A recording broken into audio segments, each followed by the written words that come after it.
Okay, I think we are going to start. Thank you very much, everybody, for joining. I'm Harjit Singh, founding director for the Sampada Climate Foundation and convener of the Fill the Fund campaign. I'm right now in Manila with many of my friends and allies who have been following the seventh board meeting of the fund for responding to loss and damage. And this press conference is to share with you the insights on what really happened. Just to let you know that the board meeting just finished like moments ago. So we are expecting board members, one or two board members to join, but they may come a bit later, but we will not wait now and we will start the press conference. So, as you know, that it took us 30 years to first get the decision in 2022 in Sharm el Sheikh to get the fund established. And it's now close to 3 years. Not a single penny has been transferred to communities and countries who are already facing the climate crisis.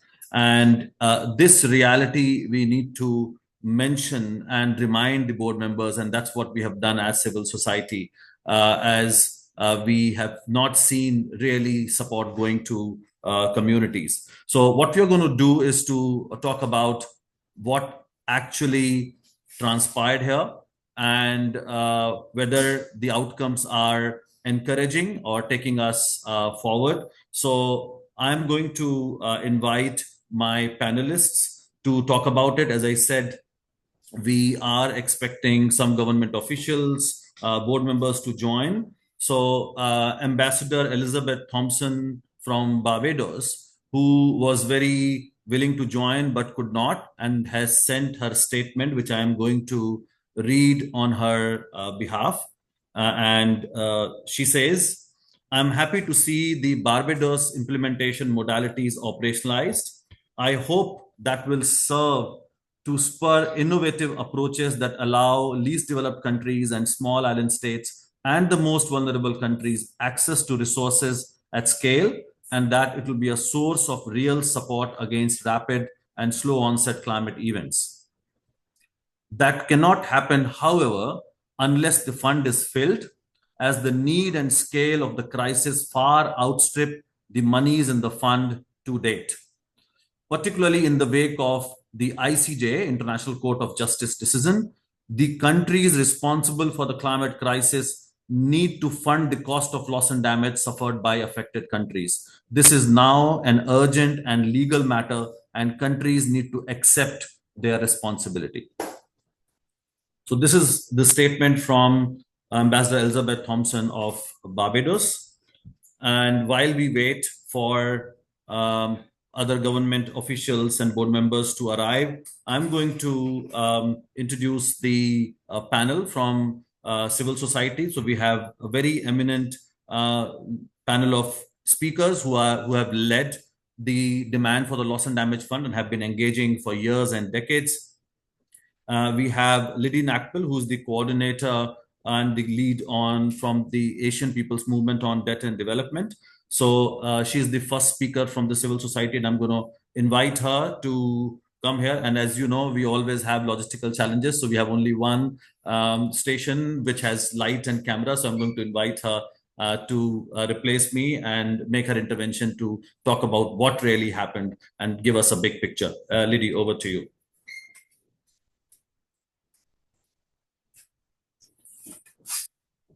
Thank you, Harjit. Like Harjit said, my assignment is to give you a big picture, and my colleagues in the panel will give you the details in terms of what went down here in Barbados. Yes, we are from civil society who have really worked hard for many years to get this fund to respond to loss and damage, and we celebrated with everyone when we finally got the COP to approve this. But now, years later and several board meetings after, we have this major conclusion from what we have seen, and this has been affirmed at this board meeting. Unfortunately, the global north countries, the governments of the global north, many of them here in this board, are not very serious about this fund. We have seen many kind of tactics in the debates and the evasion on some of the hard questions where they have shown that what they're doing is actually delaying the full operationalization of this fund. In this discussion for the BIM, or the Barbados Implementation Modalities, one of the ways this has been exhibited is the way that there has been very phlegmatic participation, responses, and actual pledges in resource mobilization. We know that the pledges from COP in Dubai only reached more than 700 million, and now only about half or even less than half have been actually delivered. So we are not seeing any clarity in terms of filling the fund with adequate resources. Secondly, we are also very disappointed that the board members, especially the Global North Country board members, are fixated in the modality of a fund that is running like the GCF, which is dealing with mitigation and adaptation. What we need for a loss and damage fund is a fund that is able to respond quickly. So it's a rapid response fund, respond within hours or days of climate-related disaster, of huge implications for losses and damage. But we are now in this mode that the decision they had just approved is something of project proposal cycle, of project proposal criteria, talking about weeks, if not months of process of approving project proposals, and project proposals that will be approved even before a disaster strikes. So you will have this specter of a fund that is very slow to respond, or having funds stuck in countries where disaster haven't happened yet. And when there's a disaster that happens in another country, how are they going to respond quickly? So that's the second. The third is also in the way that they have been talking about different financial instruments, including loans. And it's very clear that's primarily what they're talking about. And we know that this is not an appropriate nor a just response to loss and damage that the people of the South have not been responsible for. So those are some of the big picture challenges that we're facing as we continue to engage with the fund as it goes forward with the BIM. And my colleagues will be giving you the details. Thank you.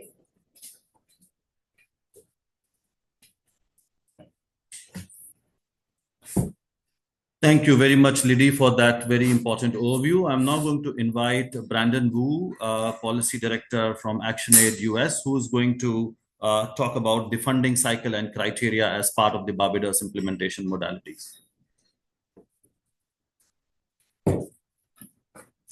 Thank you, Harjit, and thank you everyone for joining. So just to back up for a moment, the Barbados Implementation Modalities, of course, is the initial funding tranche that's been allocated for the fund, and they want to get it out by the end of the next year. So this meeting was a bit of a rush to approve all the policies they need to make a call for proposals starting at COP30. Among the things they needed to decide were the funding cycle. So what happens in terms of how countries can apply for funding and then how they would actually get it. And then also the funding criteria, which is basically how the Secretariat of the fund will decide which proposals will actually receive money, because the expectation is that there will be a higher demand for the fund than there is money available. The BIM has $250 million allocated to it, and each proposal can be $5 to $20 million. What we've seen here in the fund, they did approve a funding cycle and the funding criteria. So you'll hear some celebration from the board and the Secretariat that they accomplished that. But what we got, as Lidy said, is essentially an extremely traditional model. We might as well be designing a loss and damage window in the Green Climate Fund here for what we got at this meeting. The project cycle that was approved is a very traditional process in which a country basically has to make an application to the fund and write out fill out a template with all the information the fund needs for a proposal. And then there's a multi-month cycle where the proposal is being considered, and then eventually it has to be submitted to the board of the fund, which only meets 3 times a year, for final approval. So again, this is how traditional climate funds work.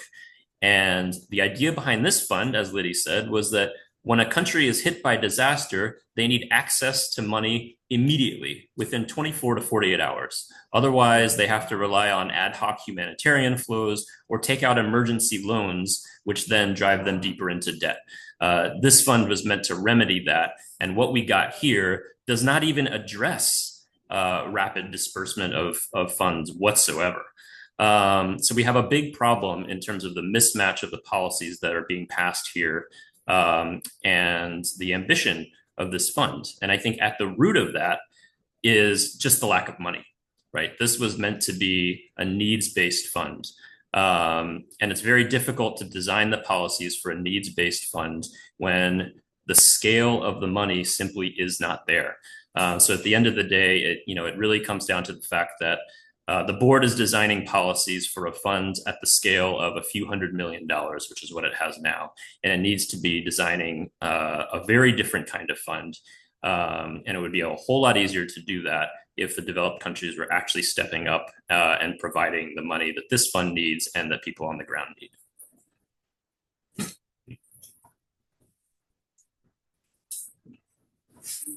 Thank you very much, Brandon. So I'm realizing that you have to see me again and again. So I'm going to actually talk about the sequence of the next set of panelists so that they can come one by one. So next, now we have Liane from Hendrik Boll Stiftung US, who's going to talk about access modalities. Then we have Charles De Luna as a campaigner from the World's Youth for Climate Justice. Yongos, who's going to talk about the International Court of Justice decision and how it really impacts the Loss and Damage Fund.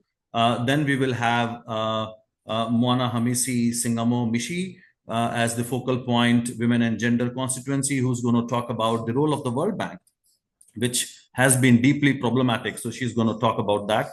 And then last but not the least, we will have Tasneem Essop, the Executive Director of Climate Action Network International. She's going to talk about the next steps, what we do from here to COP30 and beyond. So now you will hear from these speakers one by one. Thank you. Liane, over to you.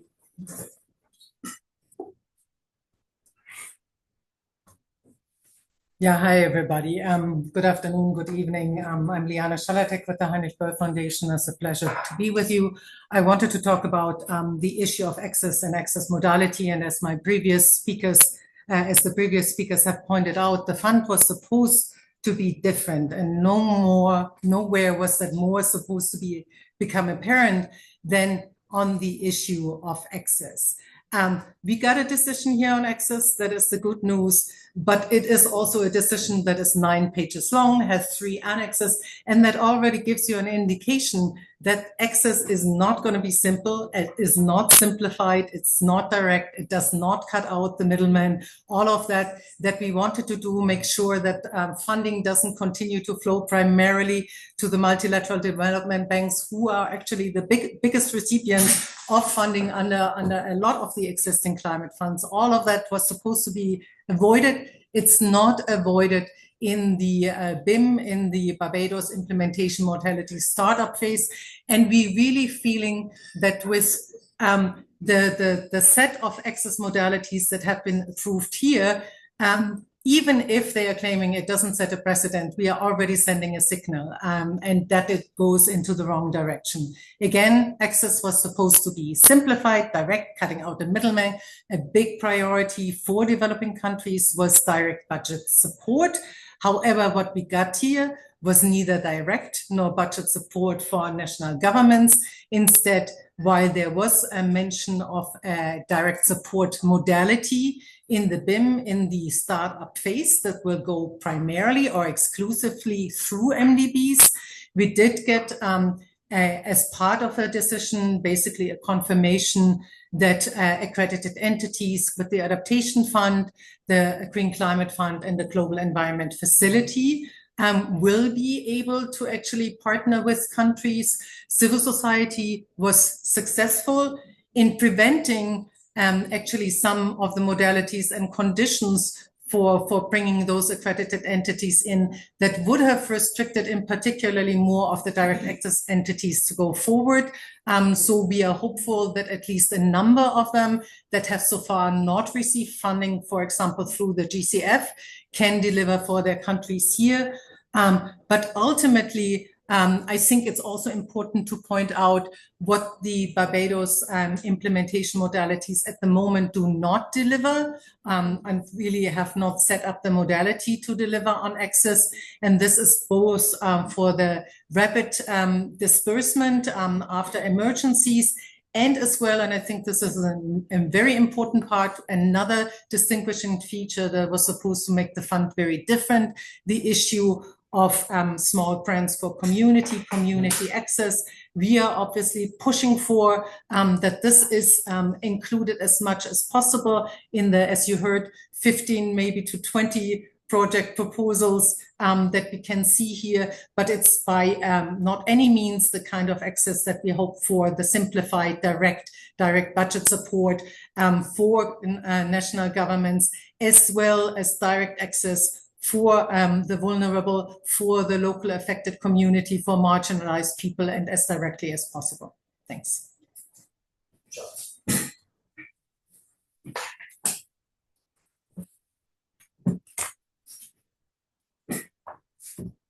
Hello, everyone. Good morning, good afternoon, good evening from wherever you are. I'm Charles from the World Youth for Climate Justice, and I'm going to talk about the implications, of the ICJ advisory opinion on the FRLD. And as you may have known, on the 23rd of July, the ICJ released its advisory opinion on the obligations of states in respect of climate change. And the court has said that it made the historic finding that the accumulation of greenhouse gases in the atmosphere, even when arising from multiple sources and states, falls within the duty to prevent significant transboundary harm. That means every emitting country carries responsibility for the damage we see today, from rising seas to destroyed homes and lost livelihoods. The court has also made it clear that financial assistance, technology transfer, and capacity building are not optional. They are part of the obligation to cooperate under international law. And when a state fails to meet those obligations and causes harm, it must cease the wrongful conduct and make full reparation, whether through restitution, compensation, or satisfaction. And this should be the legal foundation of the FRLD, that the fund was never meant to be a symbol. It was meant to deliver real justice, to help communities rebuild after climate disasters, to restore dignity, and to close the gap between reality and responsibility. Yet today, the fund remains largely empty. Pledges are political, but delivery is low. Communities on the front lines, from SIDS to the most vulnerable and the most affected countries, are left waiting with the damage as the damage multiplies. The ICJ's AO calls the protection of the climate system an obligation erga omnes, owed to the international community as a whole and to future generations. That means we all have a stake in this fund, and all states have a duty to ensure that this FRLD works. So our message is clear: fill the fund. Fill it not as a gesture of goodwill, but as compliance with international law. Fill it not tomorrow, not after the next storm, but today, because every delay compounds the injustice the court has already recognized. The court has spoken and the law is clear. Now governments must act, and they must act by filling the fund. That's it for me. Thank you very much.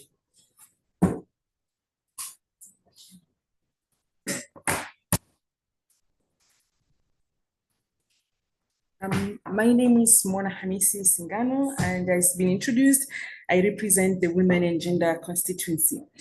I just want to take you back to the role of the World Bank. When we fought for this fund, we also categorically fought against this fund to be housed under the World Bank.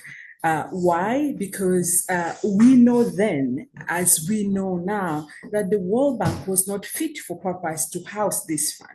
And in fact, we know that the World Bank is not fit for purpose to house any development, because I'm coming from the Global South, and I can tell you for the fact that the wounds and the scars of the World Bank atrocity measures and adjustment program, they are still so fresh. So we know that the World Bank is not fit for purpose. But here we are. During the negotiation at COP, we were told, and the developing countries were made to believe that having the World Fund house this fund, having the World Bank house this fund will do two things. One, will make the fund operate quicker and will make the fund operate effectively. Here we are, 3 years down the line.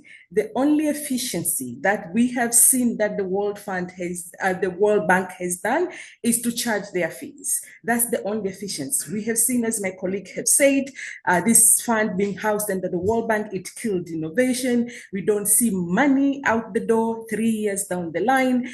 And it's important also to note that what the World Bank has done is getting us boxed to the traditional project cycle, the cycle that has never worked before, and it will not work now. And we know specifically to not work for this kind of a fund. So it is sad that we are here today, and we hate to tell you this, but we feel strongly as a civil society that 3 years down the line, we can tell the world that we told you so. We told you the World Bank is not the mechanism and not the institution to house this fund. And it is important for us to tell you now, because in the contrary, what we are seeing in the room is the role of the World Bank being cemented to continue to be the entity with all this inefficiency that we are seeing. And it's important for us, and that is why we are loudly saying that we really need to revisit the role of the World Bank. What was promised is not what's delivered. We know that we gave them the benefit of doubt, and it's time to rethink how the role of the World Bank in this fund. And I'll pass it to my colleague.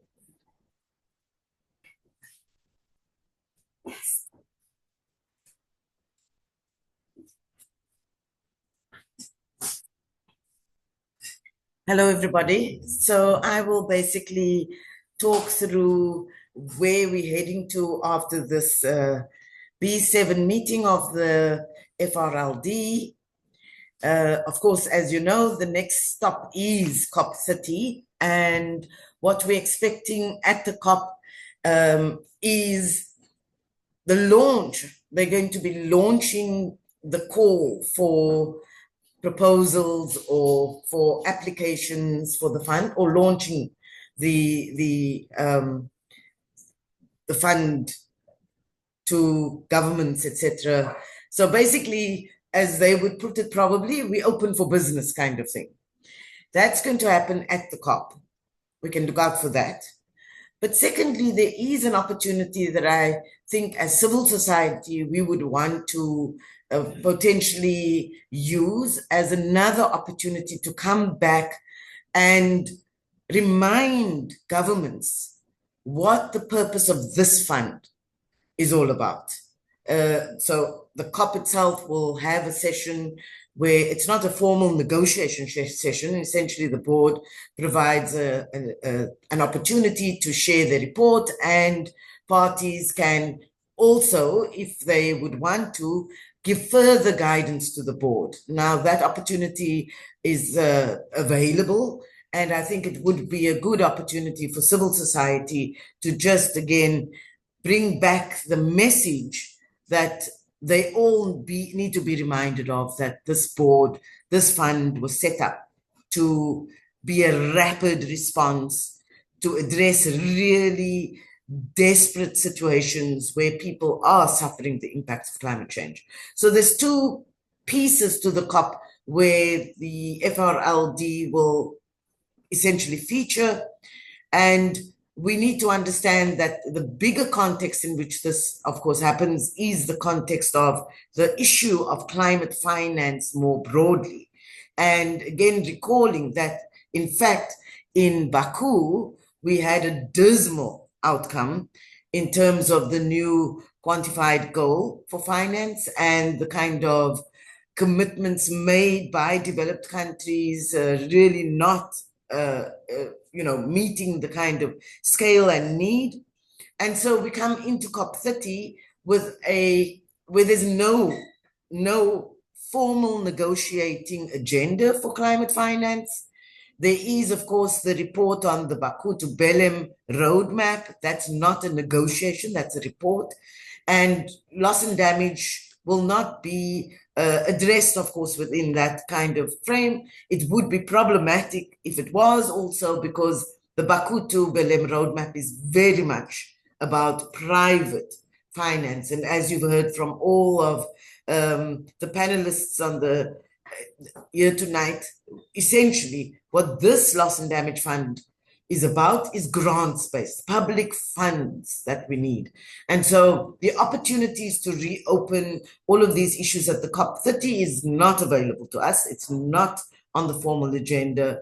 And so we have to look at ways of, again, the opportunities to bring back the clear message about the role of this fund, what we need, and potentially, hopefully, governments can give further guidance to the board itself and remind them that, this is about a rapid response and not setting up another bureaucratic machine. So that's where we head off to from P7. Thank you very much.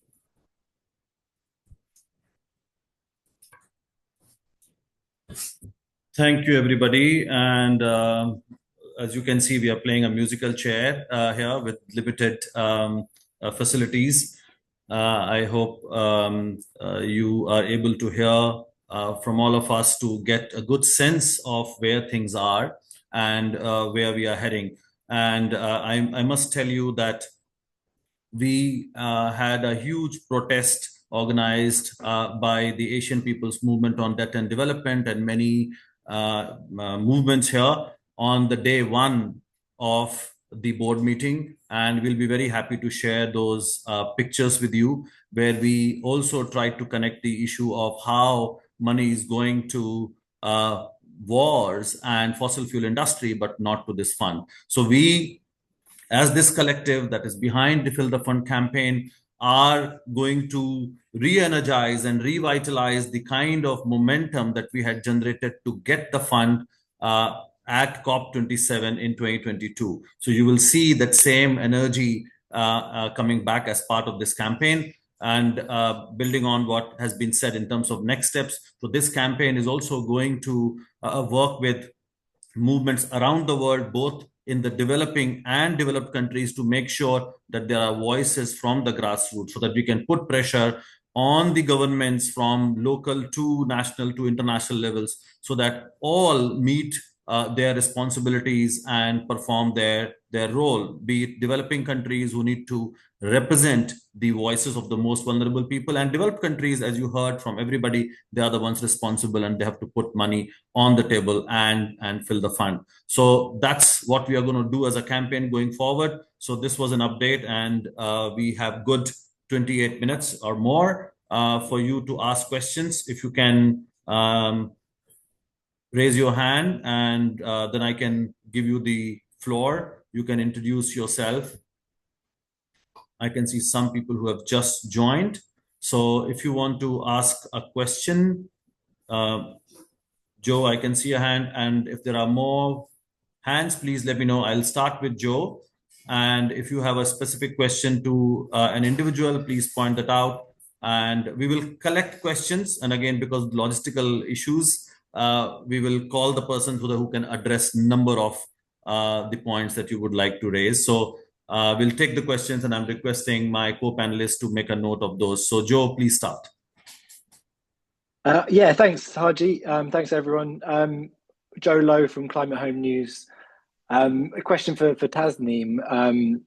Are there any pledges expected at COP30? I know there were some at COP28 and then less at COP29, but are there any for COP30? And a question for anyone, really. Can you talk about what, if any, role capital markets and innovative sources of finance will have in the fund according to what's been discussed, and then kind of a separate question: what role should they have in your view? Thank you so much, Joe. We have taken note of it, and we will invite, as I said, our co-panelists one by one. Priyanka, please go ahead, and then Busani. And there's a question from Nick, which I'll read out. Go ahead, Priyanka. Yeah, hi. Sorry, I joined very late because my previous meeting got extended. And I don't know if this question has been addressed before in the session. But I wanted to understand how non-economic loss and damage is being featured in these discussions, because I was looking to write a story at some point. And do you think that the fund will be acknowledging any new definitions of loss, non-economic loss and damage, and if these conversations would feature at COP30? Thank you, Priyanka. And just to say that we will share the recording with you so that you can catch up with what was. Thank you so much. Yeah. But this part we didn't discuss. We can ask our co-panelists to talk about it. Busani, please go ahead. Thank you. My name is Busani Bafana, right, for Interpress Service. My question really is, at this moment in time, just with a run down to COP30, and with this fund really not having any action being taken, I'm keen to find out what is the civil society going to do to actually activate, actions in terms of getting funding and having their proposals accepted, for this fund, because it doesn't seem there's no movement since this fund was inaugurated, and there's no action and any commitment. What are the concrete next steps that civil society can actually do now? Thank you. Thank you, Busani. We briefly covered, but we will be happy to add more. Nick has some issues with the microphone, so his question is in the chat. He's asking, could you please provide an update of how much is in the loss and damage fund at present? And part two, what is expected for loss and damage at COP30? Is it on the agenda? Thank you for your questions. Any other question? Okay, if not, I'm going to invite Tasneem first to address Joe's question, and you can also talk about the next steps Busani was asking.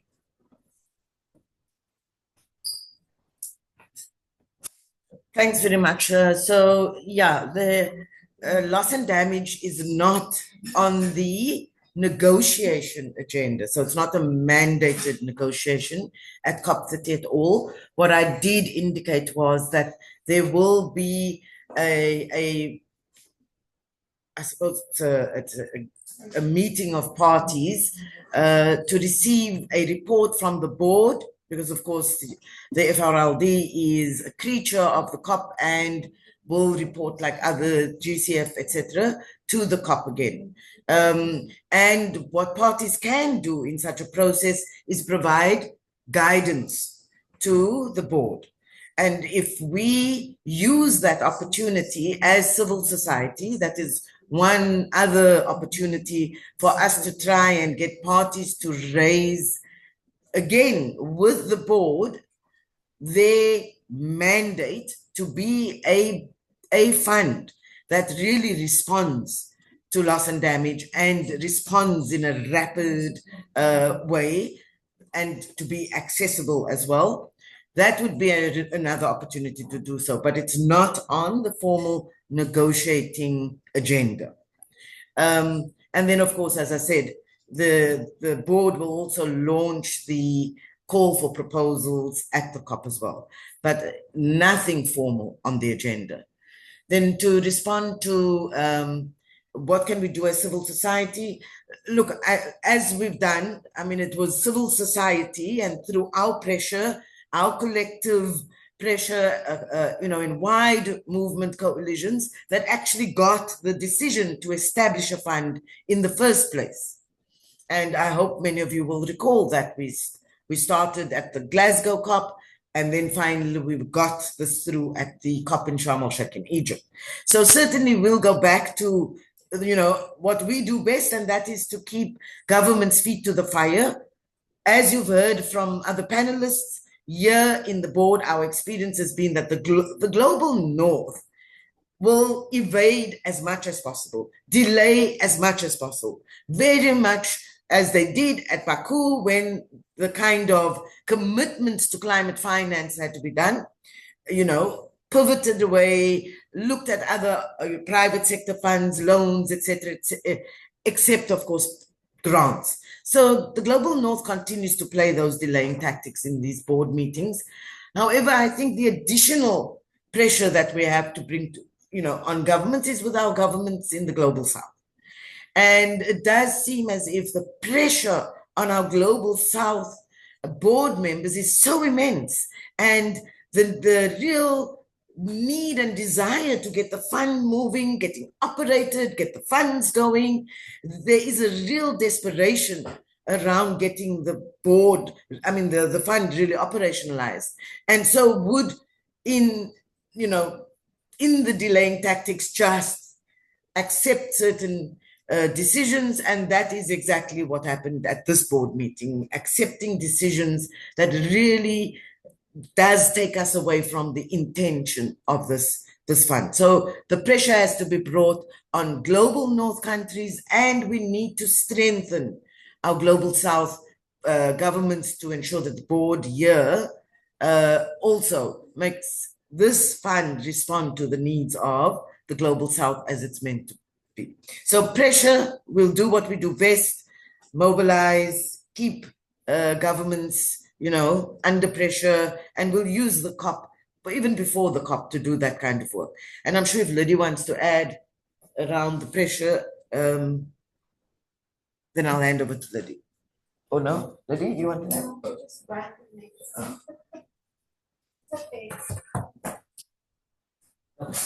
I'm going to try to address a couple of the other questions and then I'll hand it over. So Joe, to your question on capital markets. So we actually didn't mention that another key decision that was supposed to be taken here was on the resource mobilization strategy. In the draft decision there is a mention of capital markets as a source of funding. Of course, from our perspective, this is a fund that should work in terms of grants, in terms of both inputs and outputs. And capital markets, doesn't really fall within what we would like to see going into the fund. That said, it is in the draft decision. The decision they ended up taking here basically kicks the can down the road. They could not get agreement even on a process for developing a long-term resource mobilization strategy with timelines, et cetera. I think some of my other colleagues were following that more closely, so I'm happy to let others go into more detail about that decision. Related, though, in terms of how much money is currently in the fund, to Nick's question, there's about $790 million in pledges that have been made to the fund. Important to note that of that, only about 560 million has actually been signed in the form of legal agreements, and less than 400 million has actually been received by the fund. And so that's why the initial commitment authority for the Barbados implementation is 250 million. The last question I'll take is on the question of non-economic loss and damage.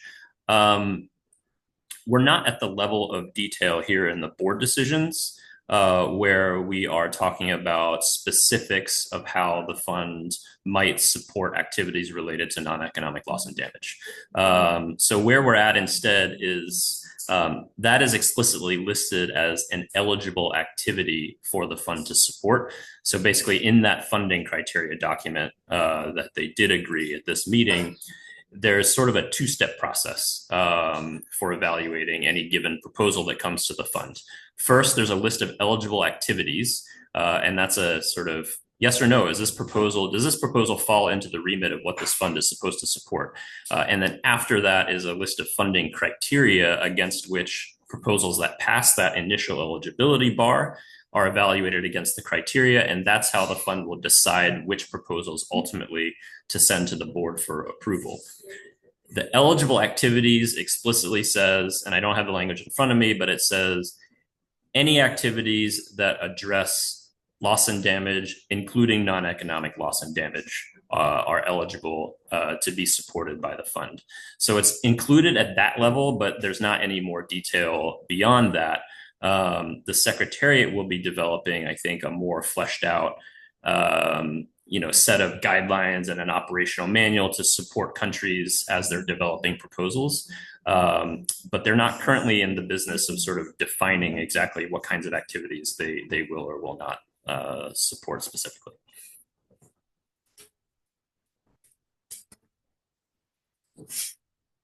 Thank you, Tasneem and Brandon. I'll briefly touch upon the resource mobilization. I think it's very important to recognize that all these are connected issues. Because we have less money, that's why the allocation to the Barbados implementation modalities is also very little. Of course, there's a language which says that once they receive more money, it's going to be added to BIM. Now, when we look at the draft decision that was shared with the board members prior to the board meeting, it was not shared with the civil society. And when they started the discussion as breakouts, then we were involved. And what we observed was outrageous, to say the least. And thank you, Joe, for asking that question around on the capital markets. Now, capital markets is not mentioned in the governing instrument. The push was coming from developed countries to increase the number of sources. And the way they want to increase the amount of money to the fund is, one, to look at sources which are private sector and capital markets and concessional loans and guarantees and equities and so on, and the other to increase the number of contributors. So in this round of negotiations, their focus was to get as many new sources as possible. But when developing countries were talking about the ambition or doing more, then it was like, no, let's not mention anything which is not in the GI. Now, these capital markets are also not mentioned in the governing instrument, but they wanted to introduce that so that they can focus more on these instruments than grants. In fact, developing countries in the room made a very clear statement saying we should prioritize grants. If you look at the governing instrument, the first word as a source that comes is grants. And then it's about highly concessional loans. So avoiding that sequence, and they didn't want to even recognize that sequence and wanted to bring in these capital markets, which we know with all the evidence, it's not going to work. Because what we are talking about is rebuilding and recovering the lost development that was there in developing countries. And that's why we need to always distinguish between mitigation, adaptation, and loss and damage. For mitigation, yes, you can raise money from capital markets because there is a business angle to it. But for adaptation, where you are actually asking people to adapt to changes that they are not responsible for, is an additional burden. And I must also say, all the narrative that private sector is going to help has not worked. Even until now, barely 2% of money that is going for adaptation is from the private sector, barely 2%. And on loss and damage, which is not a profit-making venture, they're not going to step in unless we give them money to implement something. So expecting that the capital markets are going to help address loss and damage is an illusion. And also it's going to be injustice because it will delay the flow of grants that are required for helping developing countries to do the rebuilding and reconstruction. So there's a lot of politics going on, and right now it's there in one of the drafts, but of course that's why it's not agreed, and the decision has been pushed back, and they're all connected. So I would like to invite Liane if she wants to add something on these issues, and if you have any other question, please feel free to ask. And in the end, I will invite Lidy to sum it up as well. Okay, before that, I was also wanting to respond, sorry, Liane, on the question on whether there are going to be pledges. Of course, the formal replenishment cycle is going to start in 2027. But as civil society, as Fill the Fund campaign, we will be really pressing developed countries to make new pledges. And Fill the Fund campaign is going to be very active at COP30, and we are going to converge all our efforts to push developed countries as much as possible to get new pledges, because the money at this moment is absolutely insignificant compared to what is needed by communities and countries. So I'll hand over to Liane, and then Lidy is going to come next and give an overall summary. Thank you. Great. Just a couple of additional thoughts, and I'm glad that Harjit just mentioned that actually we did kick the can down the road for the resource mobilization strategy. It's now going to be talked about at B10, which is at the end of next year, probably a year from now, October, assuming October of next year. We also know that the BIM, the startup phase, is actually supposed to end in 2026. What we are potentially looking, because of the delay at, is that we will have most likely a gap in funding, because in order to actually have a formal replenishment process, and I just want to point out that we never really had an initial capitalization process, because all that we really got was a little pitiful startup financing, and it even said so in the decision that we got in Dubai, that it was just supposed to be a bit of funding to get the fund started. This is very different of an initial capitalization effort. This is why the resource mobilization and the replenishment effort is so important. And with the delay in even talking about the resource mobilization strategy, we will also delay having a formal replenishment, which would be the first replenishment. Again, that will lead to a financing gap. And that, of course, has very much impact on what is here called and has gotten a lot of attention, the commitment authority, namely how much money do you have in the bank, or in that case, in the trust fund of the World Bank, because that determines how much money actually you can give out in funding. And while there was some discussion about maybe at the next board meeting at B8, upping the 250 of the Barbados Implementation Modalities by committing another tranche, it's really dependent on how much of the pledges that have not been confirmed yet by then can be confirmed. And again, if, for example, at B8, there would be another commitment of another 250, which is about the maximum that I think they can commit at that time, that means then also that by the end of the year of 2026, we are pretty much out of funding. That would be a big problem, because we know from processes like, for example, in the GCF, that actually the lead-up time for a replenishment conference to start a replenishment period can be more than a year. So we really need to get started. We need to have the discussions about, what a policy of contributions are going to look like. We need to make sure that we don't see earmarking when we get funding, and really focus on that need to replenish and have a replenishment strategy much earlier than the time frame that we currently have.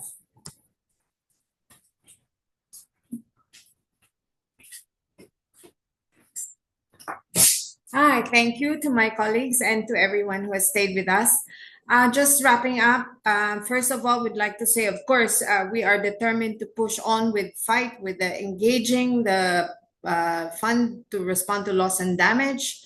But of course, we're not just addressing the board, we're addressing individual governments of the global north, as well as collectively, because of course they don't need a resource mobilization policy from the FRLD before they pledge. They can very well pledge at any point in time. So that's the first of our battles: fill the fund.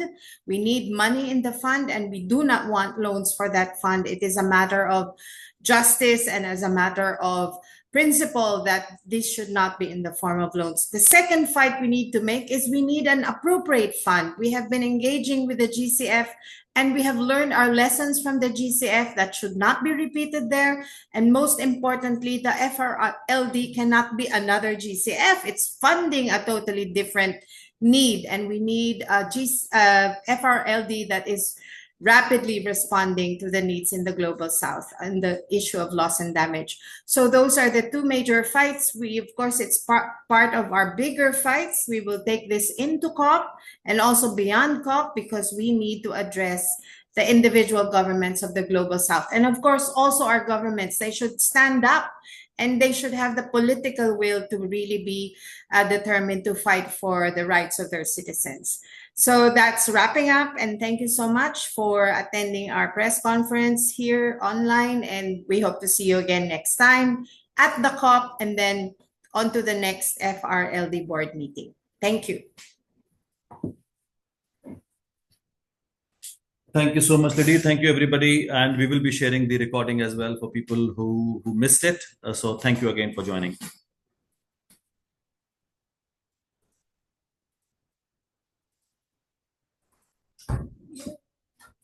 That was